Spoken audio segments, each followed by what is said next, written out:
من يهده الله فلا مضل له ومن يضلله فلا هادي له وأشهد أن لا إله إلا الله وحده لا شريك له وأشهد أن محمدا عبده ورسوله أما بعد فإن خير الحديث كتاب الله وخير الهدي هدي محمد صلى الله عليه وسلم وشر الأمور محدثاتها وكل محدثة بدعة وكل بدعة ضلالة وكل ضلالة في النار اللهم صل على محمد وعلى آل محمد كما صليت على إبراهيم وعلى آل إبراهيم إنك حميد مجيد اللهم بارك على محمد وعلى آل محمد كما باركت على إبراهيم وعلى آل إبراهيم إنك حميد مجيد قال الله تبارك وتعالى في كلامه المجيد فأعوذ بالله السميع العليم من الشيطان الرجيم يا أيها الذين آمنوا اتقوا الله حق تقاته ولا تموتن إلا وأنتم مسلمون يا أيها الناس اتقوا ربكم الذي خلقكم من نفس واحدة وخلق منها زوجها وبث منهما رجالا كثيرا ونساء واتقوا الله الذي تساءلون به والأرحام إن الله كان عليكم رقيبا يا أيها الذين آمنوا اتقوا الله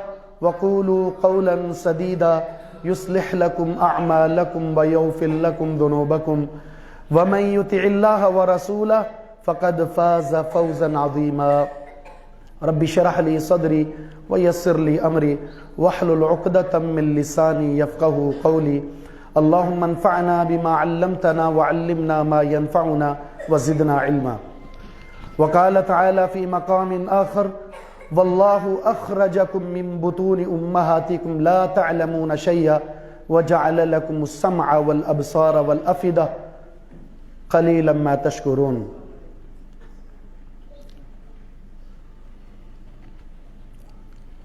آج کی اس مجلس میں معزز علماء کی موجودگی میں بڑے اختصار کے ساتھ ایک اہم موضوع پر روشنی ڈالنا چاہوں گا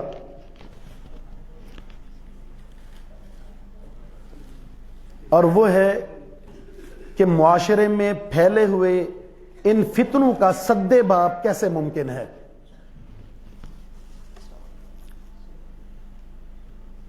فتنہ کسے کہتے ہیں؟ فتنہ جس میں انسان اپنے دشمن سے ہار جائے، جس مسئلے میں انسان اپنے دشمن سے ہار جائے وہ معاملہ اس کے لیے فتنہ ہے۔ اور ہمارا دشمن کون ہے؟ سب سے زیادہ طاقتور اور فتنوں کے حوالے سے مسلح، اور وہ ہے شیطان، جس کو اللہ تعالیٰ نے مکمل اختیارات دے دیے ہیں۔ وہ ہر زاویے سے آ کر مجھے اور آپ کو فتنوں کے اندر گرفتار کرنے کی کوشش کرتا ہے، اور وہ فتنہ کبھی شرک میں داخل کر کے انسان کو فتنے کے اندر داخل کر دیتا ہے، کبھی بے حیائی کا فتنہ ہے، کبھی حقوق العباد کی ادائیگی کے اندر غفلت فتنہ بن جاتی ہے، اور کبھی معاشرے میں پھیلے ہوئے وہ امور جو بدعات، رسومات یا آباء و اجداد کی تقلید کے نام سے، یہ سارے کے سارے وہ فتنے ہیں جس میں شیطان گرفتار کر کے انسان کو رب العالمین سے دور کر دیتا ہے۔ ان تمام فتنوں کو اگر کوئی ایک نام دیں تو وہ نام ہے جہالت۔ یہ جہالت وہ مرض ہے جس کے ساتھ لاحق ہو گیا اس کی زندگی کو اجاڑ دیتا ہے، بلکہ پیارے پیغمبر علیہ الصلوۃ والسلام کی صحیحین کے اندر متعدد روایات موجود ہیں جس میں پیارے پیغمبر علیہ الصلوۃ والسلام نے قیامت کی قرب کی نشانیوں میں سے ایک مضبوط نشانی جو بیان کی ہے وہ جہالت ہے. ان من اشراط الساعہ ان یرفع العلم ویکثر الجہل ویکثر الزنا ویکثر شرب الخمر. ظاہر ہے جہالت انسان کو بہت سارے فتنوں کے اندر گرفتار کرا دیتی ہے. قیامت کی نشانیوں میں سے ایک نشانی یہ ہے کہ علم اٹھ جائے گا، جہالت کی کثرت ہوگی. نتیجتاً جب جہالت عام ہوگی تو نتیجہ کیا ہے؟ نمبر 1 بدکاری عام ہو جائے گی.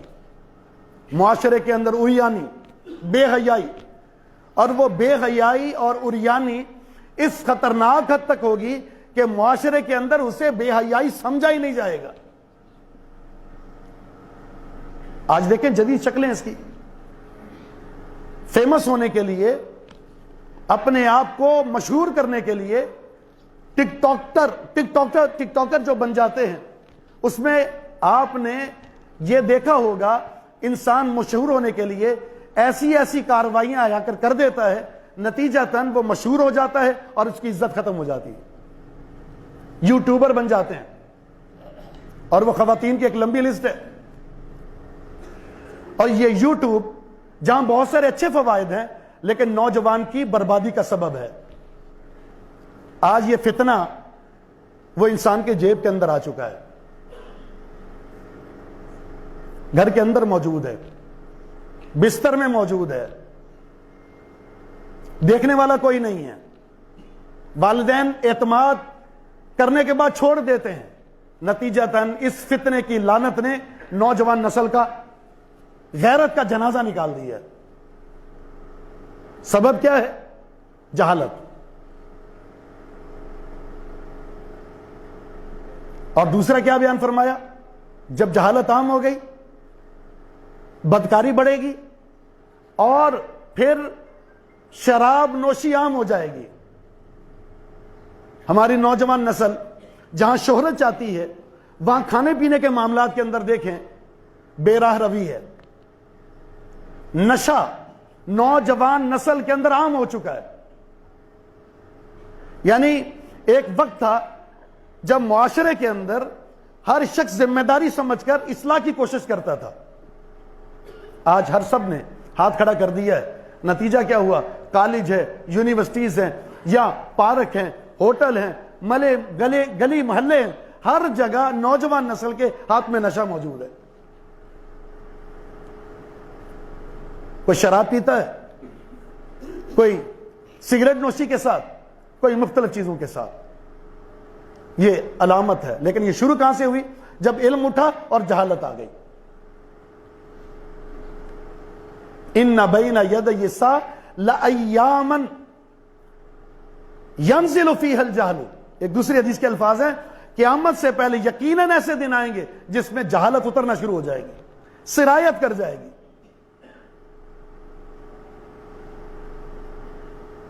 زیاد بن لبید رضی اللہ تعالیٰ عنہ فرماتے ہیں نبی علیہ الصلوۃ والسلام نے کچھ چیزوں کا ذکر کیا. مسند احمد کی حدیث ہے. فقال ذاک عند اوان ذهاب العلم. آپ نے فرمایا یہ جو فتنے میں نے ذکر کیے ہیں، یہ جو چیزیں میں نے ذکر کی ہیں، یہ تب ہوں گی جب علم اٹھ جائے گا. زیاد رضی اللہ تعالیٰ فرماتے ہیں اللہ کے رسول یہ کیسے ہو سکتا ہے؟ کیف یذهب العلم، یہ علم کیسے جائے گا؟ نقرأ القرآن ونقرئ ابناءنا ویقرئہ ابناؤنا ابناءہم الی قیام الساعۃ. اللہ کے رسول ہم قرآن پڑھتے ہیں، قرآن کی تلاوت کرتے ہیں اور ہم اپنے بچوں کو قرآن پڑھاتے ہیں. ہمارے بچے اپنے بچوں کو قرآن پڑھائیں گے اور یہ سلسلہ قیامت تک جاری رہے گا. علم کیسے جائے گا؟ آپ نے کیا فرمایا؟ اے زیاد ان کنت لاراک من افقہ رجل بالمدینہ، میں تو سمجھتا تھا کہ آپ مدینے کے سب سے فقیہ انسان ہو،